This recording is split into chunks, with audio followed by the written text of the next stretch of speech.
श्री शिवाय नमस्तुभ्यम। श्री शिवाय नमस्तुभ्यम। श्री शिवाय नमस्तुभ्यम। श्री शिवाय नमस्तुभ्यम। श्री शिवाय नमस्तुभ्यम। श्री शिवाय नमस्तुभ्यम। श्री शिवाय नमस्तुभ्यम। श्री शिवाय नमस्तुभ्यम। श्री शिवाय नमस्तुभ्यम। श्री शिवाय नमस्तुभ्यम। श्री शिवाय नमस्तुभ्यम। श्री शिवाय नमस्तुभ्यम। श्री शिवाय नमस्तुभ्यम। श्री शिवाय नमस्तुभ्यम। श्री शिवाय नमस्तुभ्यम।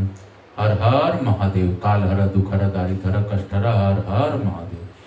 मैं प्रथम पूज्य देव गणपति गणेश जी महाराज का आह्वान करता हूँ, उनसे प्रार्थना करता हूँ, हे लंबोदर, हे गणपति, हे गजानन, हे गजमुख, हे विद्धि बुद्धि के दाता, विघ्न हरता, मैं आपका स्मरण करता हूँ और प्रथम पूजता करते हुए आपसे अनुरोध करता हूँ, इस कथा स्थल पर पधार कर अपना आसन ग्रहण करें और आवाहित समझ देवी देवताओं को आने का मार्ग दें और हमारी बातें नाथ भाषा में परिवर्तन कर ईश्वर तक पहुंचाने में हमारी सहायता प्रदान करें।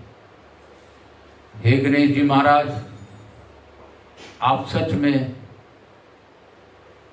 भक्तों के हित के लिए कार्य करते हैं, तो मैं तो यही कहूंगा कि आप जैसा कोई भी बुद्धि में बलवान नहीं है, आप जैसा कोई विघ्नहर्ता नहीं है और आप जैसा दुख का हरण करवाने वाला कोई नहीं। हे गणपति, आप प्रसन्न होकर हमारी पूज्यता स्वीकार कीजिए और मैं यहाँ के स्थान देवता, उस क्षेत्र के देवता, रायपुर स्थानीय क्षेत्र के देवता तथा हमारी कुलदेवी के सरस्वती माता तथा श्रोताओं के कुलदेवता कुलदेवी का आह्वान करता हूँ।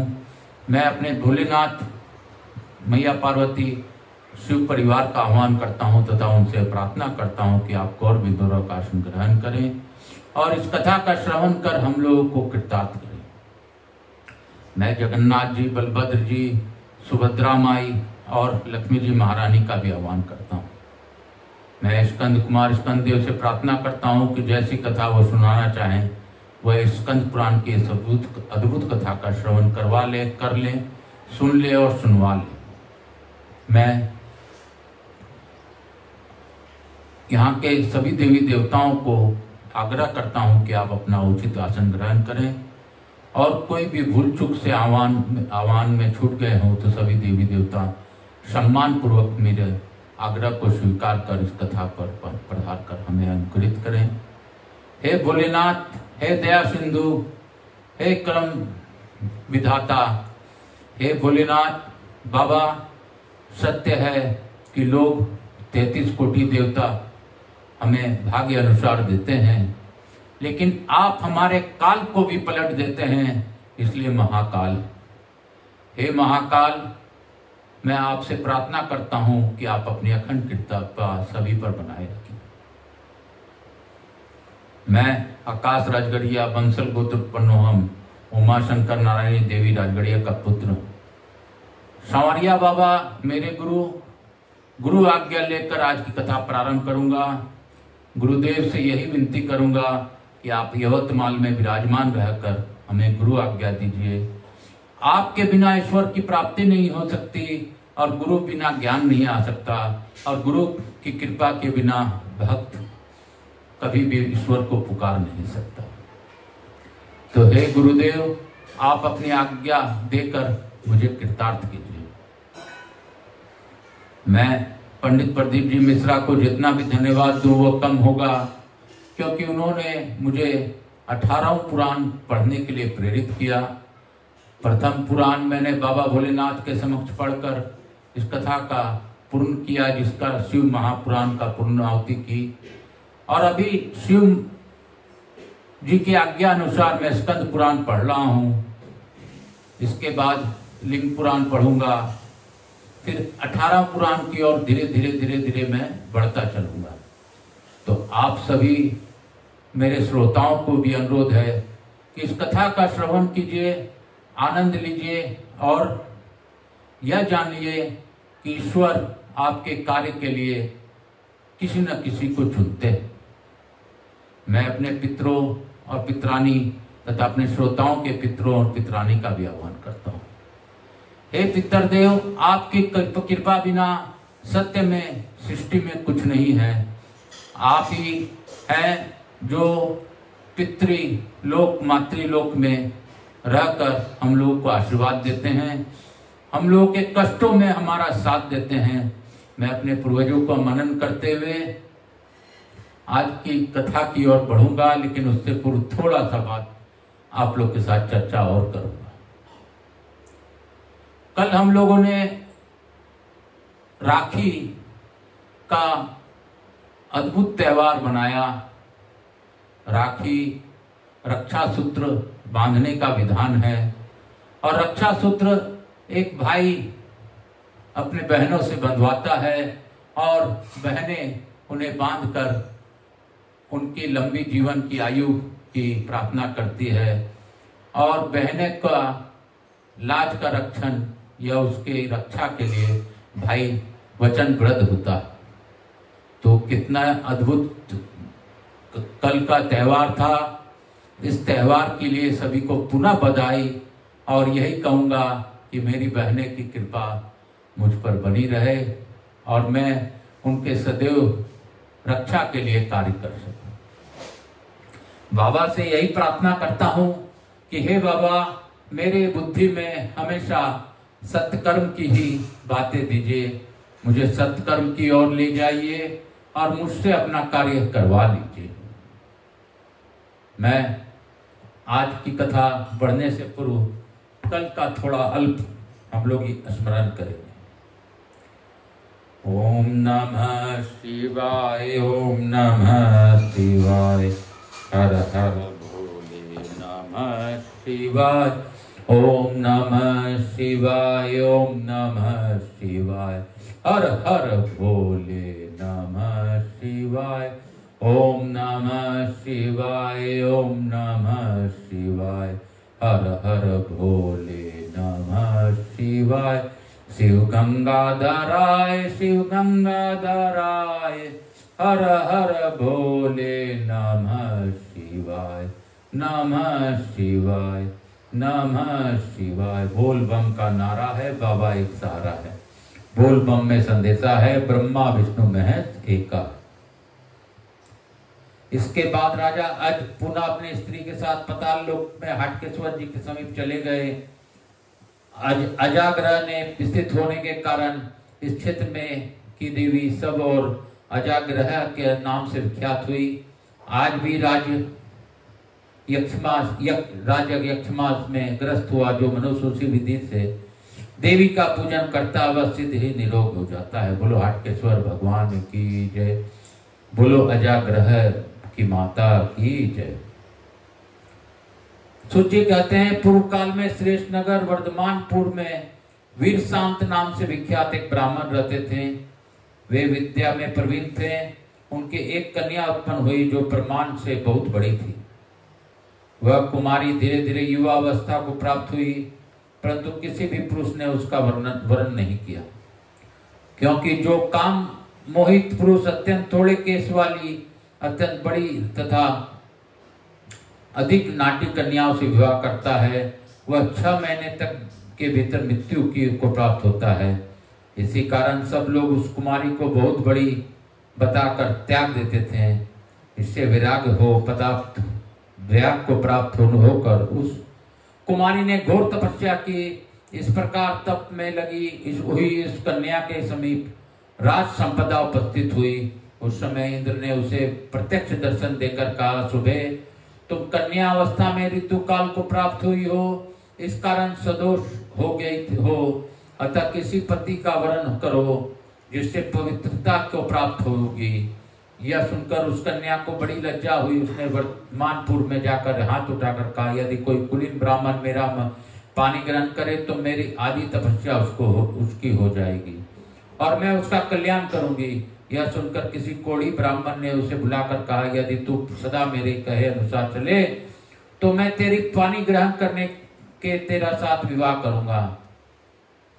कुमारी बोली, द्विश्रेष्ठ, तुम शास्त्रोक्त विधि से मेरा पानी ग्रहण करो, मैं तुम्हारे प्रत्येक आज्ञा का पालन करूंगी। तदंतर ब्राह्मण ने गृहस्थो विद्वान से देवता अग्नि तथा गुरु के समीप उस कुमारी का पानी ग्रहण किया। विवाह के पश्चात दीर्घिका ब्राह्मणी पति से बोली, नाथ आज्ञा दीजिए, मैं इस समय आपकी क्या सेवा करूं। पति बोली, सुंदरी, मैं तुम्हारी सहायता से 68 तीर्थों में स्नान करना चाहता हूं, यदि यह कार्य कर सको तो करो। तब उसी पतिव्रता ने बहुत अच्छा कहकर पति की आज्ञा सिरोधार्य की और पति के बराबर बांस की एक मजबूत खाट बनाकर उस पर कोमल रुई भरा हुआ बिछावन डाल दिया और हाथ जोड़कर कहा, प्राणनाथ, इस पर बैठिए, जिससे आपका मस्तक पर लेकर समस्त शुभ तीर्थों की यात्रा करा सकूं। तब कोढ़ी ब्राह्मण प्रसन्न हो पृथ्वी से स्नेह उठकर बांस के उस खटोले पर बैठा और वह उसे माथे पर लेकर सब तीर्थों में घूम घूम कर अपने पति का तीर्थ स्नान कराने लगी। क्रमशः समुची पृथ्वी पर घूमते हुई एक दिन संध्या होते होते वह हटकेश्वर क्षेत्र में पहुंची। उस समय वह थक गई थी, पैर लड़खड़ा रहे थे। उसी प्रदेश में उस दिन मुनिवर मांडव्य को शूली पर चढ़ाया गया था।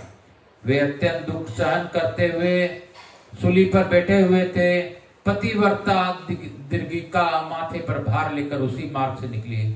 उसके धक्के से वह शूल हिल गया और मुनिवर मांडव का शरीर भी विचलित हो गया। इससे उन्हें बड़ी भारी पीड़ा हुई और वे दुखी होकर बोले, किस पापी ने मेरी इस शूल को हिला दिया, जिससे मुझे दुखी का दुख और भी बढ़ गया। दीर्घिका बोली, महाभाग, मैंने आपको देखा नहीं, भूल से आपका स्पर्श हो गया। मांडव्य बोले, निष्ठुरे, तुमने मुझे प्राणकारिणी पीड़ा दी है, इसलिए तुम्हारा अभीष्टपति सूर्य की किरण को स्पर्श होते ही मेरी साप से निश्चय ही अपने प्राणों को त्याग देगा। दीर्घिका बोली, यदि प्रातः काल मेरे पति को मृत्यु होगी तो अब प्रातः काल यह सूर्योदय होगा ही नहीं। ऐसा कहकर दीर्घिका धरती पर बैठ गई और बांस के खटोले में बैठे पति को उसने माथे पर से उतार दिया। उस समय कोढ़ी ने कहा, प्रिय, मुझे प्यास लग रही है, अतः पीने के योग शीतल जल दे आओ। इतना सुनते ही वह पति को आज्ञा का पालन करने के लिए उत्सुक हो पानी लेने के लिए इधर उधर घूमने लगी, किंतु अंधकार में उसे कहीं भी जल नहीं दिखाई दिया। तब उसने पृथ्वी पर आघात किया और मांडव मुनि के देखते देखते निर्मल एवं स्वादिष्ट जल निकल आया। फिर परिश्रम से कष्ट पाते हुए अपने पति को उस जल से स्नान कराया और उन्हें जल पिलाकर स्वयं भी पिया। उस समय पतिव्रता के भय से सूर्यदेव उदित नहीं हुए।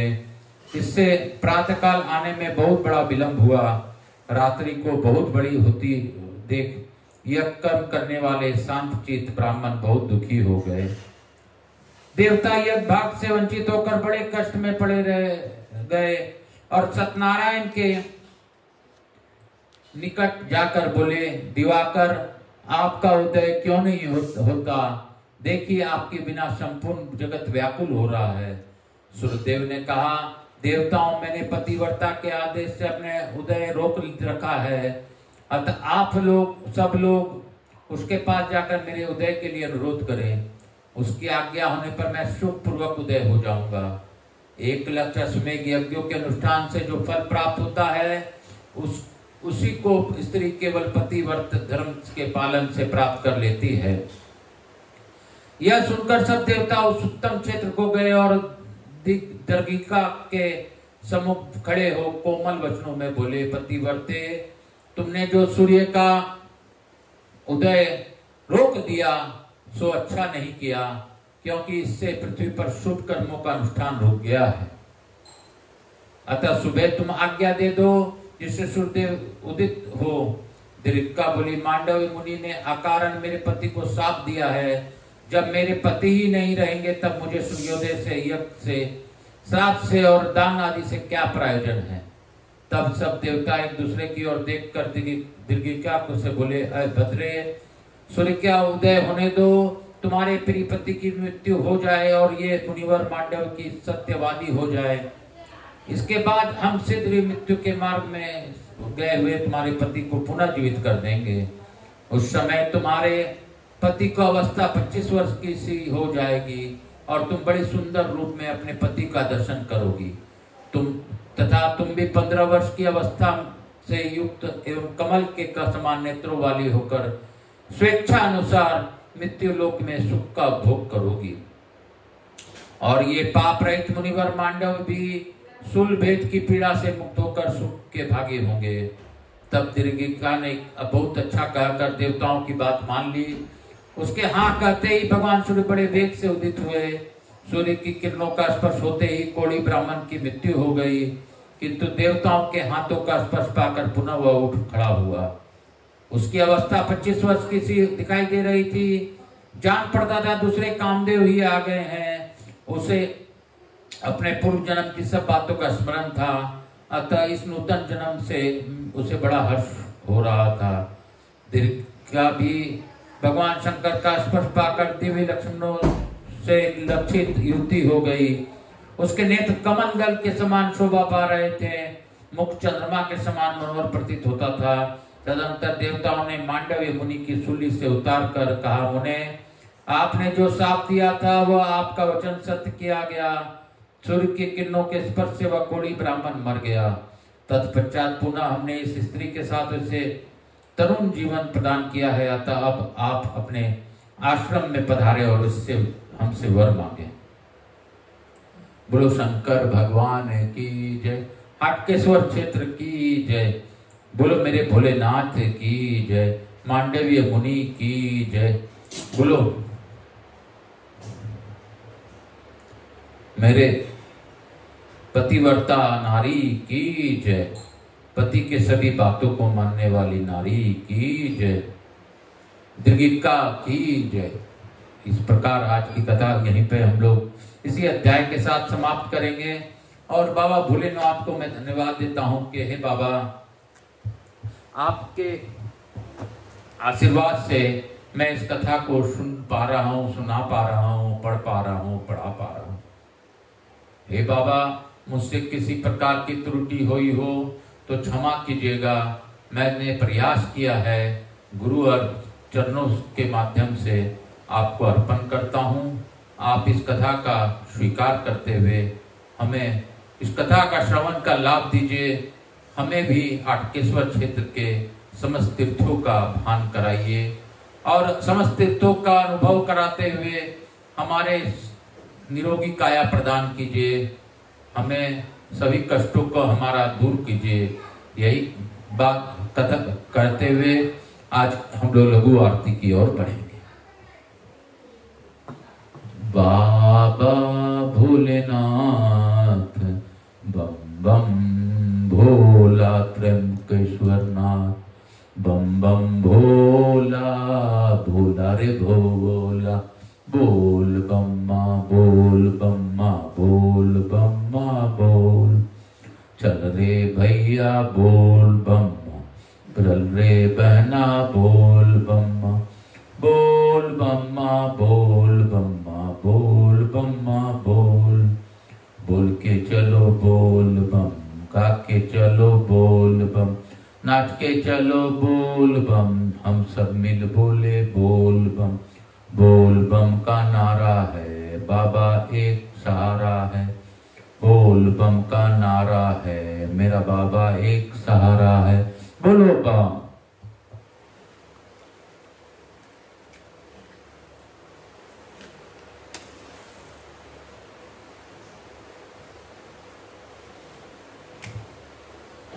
कर्पूर गौरम करुणावतारम संसार सारम भुजगेन्द्रहारम सदा वसंतम हृदयारविंदे भवम भवानी सहितम नमामि।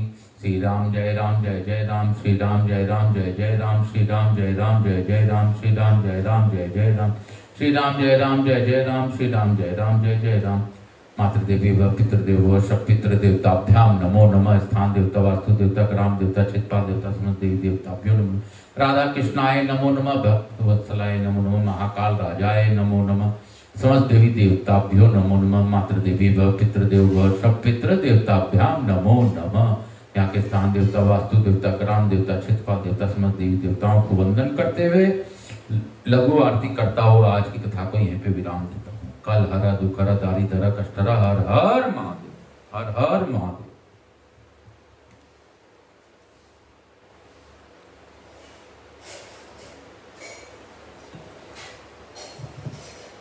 शीतलीकरण अम करिष्येत्। हर हर महादेव, हर हर महादेव, हर हर महादेव। शंभु शंभु बोल बम का नारा है, बाबा एक सहारा। बोलो बम, बोलो बम, बोलो बम।